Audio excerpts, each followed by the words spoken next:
یہ جو ملاقات تھی اس کا پس منظر یہ تھا کہ آپ کو پتہ ہے کہ کچھ ماہ پہلے غامدی صاحب کا آپریشن ہوا تھا دل کا، ان کو سٹنٹ ڈلے تھے. تو میری یہ خواہش تھی کہ میں ان کی تیمارداری کروں جا کے. ظاہر ایک بڑے لیول کی شخصیت ہیں، علمی اختلاف اپنی جگہ، بلکہ سب سے زیادہ علمی اختلاف ان کے نظریات کے ساتھ میں نے ہی کیا ہے، باقیوں نے صرف گالیاں نکالی ہیں، میں نے علمی اختلاف کیا ہے. اور وہ ملاقات میں بھی انہوں نے مجھے بتایا کہ انہوں نے کئی ایک ویڈیوز دیکھی ہوئی ہیں اور محبت بھی کرتے ہیں، اختلاف اپنی جگہ.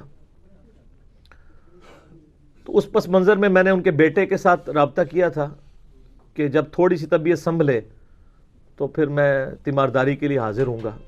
ایک بندہ پہلے بیمار ہوتا ہے، ریکور نہیں کر رہا ہوتا، اور لوگ جو ہیں وہ دھڑا دھڑ جا رہے ہوتے ہیں، اس کا نقصان یہ ہوتا ہے کہ اس کے لیے پھر اپنی صحت کو مینٹین کرنا ذرا مشکل ہو جاتا ہے. تو میری عادت ہے کہ جب کوئی بیمار ہو یا کوئی اس قسم کی ایکٹیویٹی ہو تو فوراً نہ جایا جائے. خیر پھر وہ کچھ عرصہ آرام کرنے کے بعد امریکہ چلے گئے. ابھی دسمبر میں جب ان کی واپسی ہوئی تو ہمارے ایک مشترکہ دوست ہیں میرے اور غامدی صاحب کے، اور ظاہر ہے وہ دعوت کے حوالے سے یہ اٹیچ ہیں، اسٹوڈنٹ آپ سمجھ لیں، عمر میں تو مجھ سے بڑے ہیں. افتخار سندھو صاحب حافظہ اللہ تعالی. اچھا یہ حافظہ اللہ پہ بڑے لوگ چڑھتے ہیں. یار ہر بندے کو آپ دعا دے سکتے ہیں، اللہ حافظ کہتے نہیں آپ، اللہ ان کی حفاظت کرے. اور حفاظت سے مراد ہے جنوں سے بھی کرے، انسانوں سے بھی کرے، اور علماء سو سے بھی کرے. ٹھیک ہے، تو یہ دعا کسی کو بھی دی جا سکتی. تو انہوں نے پھر مجھے بتایا کہ جی آج کل آئے ہوئے ہیں تو آپ کی ملاقات ارینج کرواتے ہیں. میں نے کہا جی بالکل ضرور کروائیں، کیونکہ انہوں نے جنوری میں چلے جانا تھا. تو یہ 30 دسمبر 2019 کی ڈیٹ طے ہوئی، منڈے والے دن. تو کچھ بھائیوں کے ہمراہ ہم یہاں سے لاہور حاضری ہوئی. لاہور میں ملاقات ہوئی ہے، پہلے بھی لاہور میں ہی ہوئی تھی. لوگ پوچھتے ہیں شاید کوئی ملیشیا یا امریکہ جا کے ملاقات کریں. ہمارے پاس اتنے ریسورسز نہیں ہے کہ ہم وہاں پہ پہنچ جائیں، تو یہیں پہ ملاقات ہوتی ہے جب وہ آئے ہوئے ہوتے ہیں. تو وہاں پر مجھے تو اندازہ نہیں تھا، ان کے آفس کے اندر ملاقات ہوئی افتخار بھائی کے. انہوں نے ذرا انتظام بڑے لیول کا کیا ہوا تھا، 50-60 کے قریب لوگ موجود تھے وہاں پہ. میں تو کبھی کسی پبلک گیدرنگ میں نہیں جاتا، میں تو سمجھ رہا تھا کہ ان کے گھر میں ہوگا، 2-4 بندے ہوں گے. تو جب اتنے بندے تو میں نے تھوڑا سا ناراضگی کا اظہار بھی بعد میں ان سے کیا، لیکن ان کی محبت تھی کہ انہوں نے انتظام بڑا اچھا کیا ہوا تھا ہر حوالے سے، کھانے کے اعتبار سے بھی، ڈیکورم کے پوائنٹ آف ویو سے بھی. اللہ تعالیٰ ان کو جزائے خیر دے، آمین. تو سٹیج بنایا ہوا تھا، نیچے کچھ کرسیاں بھی لگی ہوئی تھیں. ہم تقریباً 8-10 کے قریب لوگ تھے، باقی 40-50 وہاں سے بھی تھے جو ان کے اپنے آفس کے لوگ تھے یا کچھ قریبی دوست تھے. سٹیج پہ 3 کرسیاں لگی ہوئی تھیں، ایک پہ مجھے انہوں نے زبردستی بٹھا دیا، غامدی صاحب سینٹر میں بیٹھے، اور ایک ایکسٹریم کے اوپر جو ہے وہ افتخار صاحب خود بیٹھے ہوئے تھے.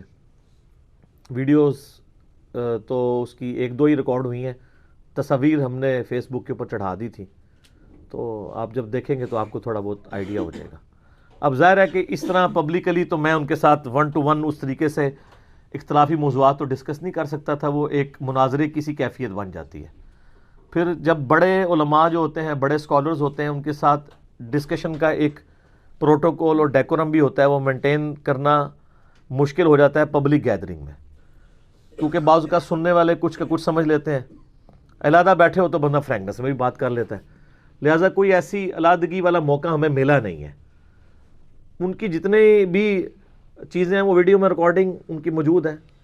اور ابھی ریسنٹلی آپ کو پتہ ہے کہ یہ ایک سمجھ لیں حادثاتی طور پہ چیز ہوئی ہے کہ 96 نمبر مجلس ہماری ریکارڈ ہوئی ہے. اس کا غامدی صاحب سے ملاقات سے کوئی لینا دینا نہیں ہے، یہ بائی چانس ریکارڈنگ ہوئی ہے، اور مجھے تو سوالات کا بھی نہیں پتا تھا کہ وہ کون سے ہیں.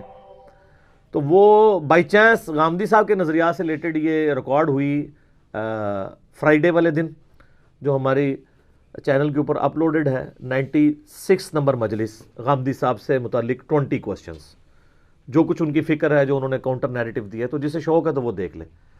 بہرحال یہاں پہ ہم اس طریقے سے ان سے اتنی لمبی گفتگو نہیں کر سکے. اس دوران نماز کا بھی ٹائم آیا. پہلے ہم نے طے کر لیا تھا کہ نماز 2 بجے پڑھیں گے، ہم تو چونکہ مسافر تھے، ہم نے ویسے ہی نمازیں جمع کرنی تھی. انہوں نے بھی ہمارے ساتھ نمازوں کو جمع کیا، غامدی صاحب نے بھی، باقی لوگوں نے بھی. تو جب نماز کا وقت آیا قریب، تو میں نے جب ہم مسجد میں داخل ہوئے، اوپر چھوٹی سی ایک مسجد بھی بنی ہوئی تھی، تو میں نے غامدی صاحب سے کہا کہ جی میں نے تو کئی عرصہ پہلے ایک ویڈیو ریکارڈنگ کروائی ہے، کبھی غامدی صاحب سے ملاقات ہو، نماز کا ٹائم آئے تو میں ان کے پیچھے نماز پڑھنے میں سعادت محسوس کروں گا۔ تو میں نے کہا شیخ صاحب آپ امامت کروائیں، میں آپ کے پیچھے پڑھوں گا۔ تو آپ کو پتہ ہے جتنے انٹلیکچوئلز ہیں، ذہین لوگ ہیں نا، تو ان کی جو مزاح کی حصہ ہے وہ بڑی ہوتی ہے، اعلیٰ درجے کی۔ تو مجھے کہنے لگے انجینئر صاحب آپ کی تو میرے پیچھے ہو جائے گی لیکن میری آپ کے آگے نہیں ہوگی۔ تو یعنی انہوں نے اپنی عاجزی کا اظہار کیا۔ خیر زبردستی پھر مجھے مصلی پہ کھڑا کیا۔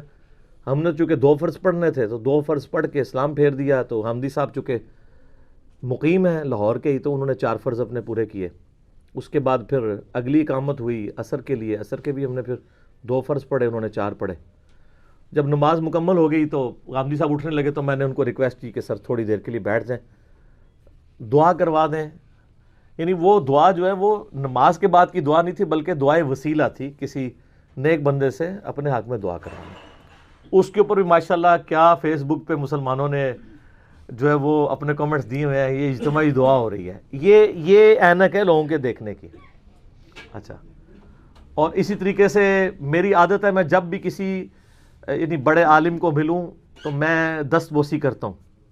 سنت بھی آپ کو پتہ ہے نا، الادب المفرد میں صحیح سند سے امام بخاری لے کے ہیں کہ 2 تابعین سلمہ ابن اکوع رضی اللہ تعالیٰ عنہ کو ملنے آئے تو انہوں نے کہا یہ ہے میرے 2 ہاتھ جن کے ساتھ میں نے نبی علیہ السلام کی بیعت کی تھی۔ تو تابعین کھڑے ہو گئے، انہوں نے ان کے ہاتھوں کو پکڑا اور چوما۔ تو اس سے یعنی بڑے بزرگوں کے ہاتھوں کو چومنا یہ سنت ہے۔ اور ظاہر ہے جب کوئی چیز چومی جائے گی تو اس کے لیے آپ کو تھوڑا بہت تو جھکنا پڑتا ہے۔ پھر غامدی صاحب کا قد بھی آپ کو پتہ ہے نارمل جتنے لوگ ہیں ان سے تھوڑا چھوٹا ہے، تو میں جب بھی کسی کے ہاتھ چومتا ہوں تو جھکتا نہیں ہوں بلکہ اس کے ہاتھ بلند کر کے۔ لیکن اگر قد چھوٹا ہوگا تو تھوڑا سا مجھے بھی جھکنا پڑے گا، لمبا قد ہوگا تو اتنا نہیں جھکنا پڑے گا۔ بہرحال پھر بھی حد رکوع نہیں، وہ ہلکا سا میں یہ جھکا ہوا ہوں، بس ادھر تک ابھی وہ میرا چہرہ پہنچا تو کسی نے تصویر کھینچ دی اور کہتے ہیں دیکھیں یہ جھک کے سلام کر رہا ہے۔ حالانکہ یہ وہ چومنے کی پوزیشن میں کر لیتے تو بہتر ہوتا، لیکن اس سے لوگوں کی بھی اصلیت سامنے آ گئی۔ کسی نے کمنٹس کیے ہیں کہ جی جناب کہ جدھر کا خمیر تھا وہیں پہنچ گیا۔ اچھا، جب ہم جواد نقوی صاحب کو ملنے گئے تو ادھر بھی ان لوگوں نے یہ کمنٹس کیے، طارق جمیل صاحب کو ملنے گئے تو ادھر بھی یہ کمنٹس کیے۔ تو سر یہ کوئی یونیک ہی خمیر ہے کہ جو بریلوی، دیوبندی، اہل حدیث، شیعہ سب کے پاس پہنچ جاتا ہے اور وہ کہتے ہیں ادھر کا ہو گیا۔ تو ہم کہیں کے نہیں ہیں، یہ سب ہمارے مسلمان بھائی ہیں، علمی اختلاف اپنی جگہ۔ تو یہ چند ایک حادثے رونما ہوئے ان تصاویر کی برکت سے جو سوشل میڈیا کے اوپر آئی ہوئی تھی۔